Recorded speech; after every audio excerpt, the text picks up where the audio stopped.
Someone had come into my woods and started shooting, blindly shooting. In addition to the sheriff, I was going to call the DNR. The Department of Natural Resources should do something about this. My woods were posted no hunting. I had my rights.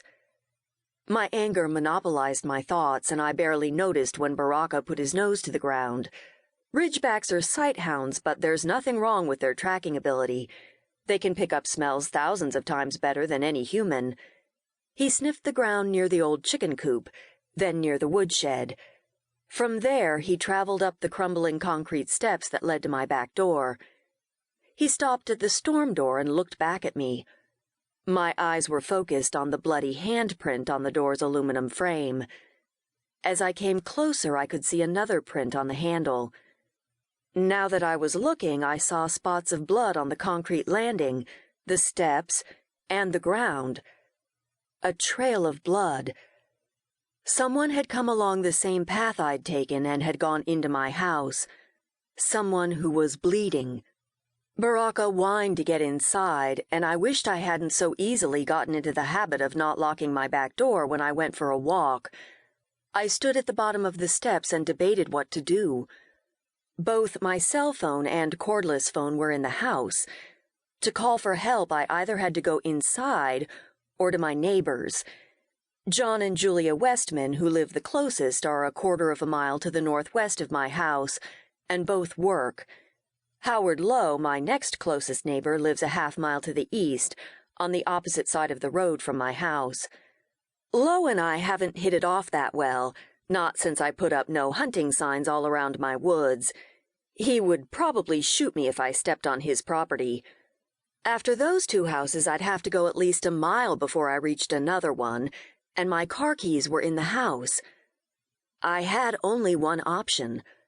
I opened the storm door, being careful not to touch the blood. Baraka immediately pushed against the wood door, and it swung open. It had been latched when I left. Cautiously, I followed my dog into the house. "Hey!"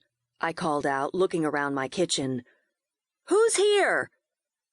More blood spotted the linoleum, bright red drops on a faded and worn pattern of tan and brown. Baraka headed straight for the dining room, and I followed, then came to an abrupt stop. A man lay on the floor, not more than 2 feet from my telephone. I saw a small hole in the back of his nylon jacket. He was face down on the linoleum, a pool of blood spreading out from under his body. Baraka licked his face, and the man's hand moved, just barely. I hurried to his side and pushed Baraka away. "Are you all right?" I asked, then realized how stupid the question was. The man had a hole in his back near his heart and lungs. He was bleeding.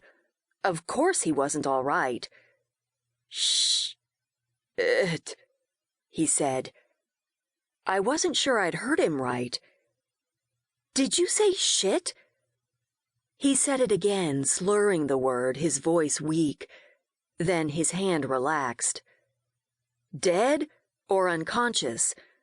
I wondered and checked the side of his neck for a pulse. I tried 2 spots and didn't feel any sign of a heartbeat. It was then that a new smell reached my nose, and Baraka began sniffing around the man's pants. In death, more than just the man's hand had relaxed. I stood up to escape the stench and stared down at the man, my entire body trembling. He was clean-shaven and dressed in casual work attire.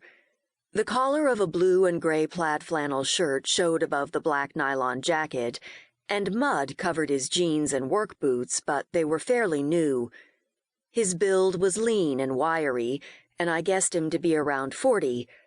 He looked familiar, but I wasn't sure why. He wasn't someone I knew. Baraka started barking, and I looked away from the body. My dog was standing at the window that faced the woods, his body tense and his tail held straight out. I walked over, grabbing my cordless phone along the way. I couldn't see anything or anyone outside, but I didn't question Baraka. He'd seen something. I punched 911 on the cordless phone's keypad, my hand shaking as I did and my heart beating a staccato.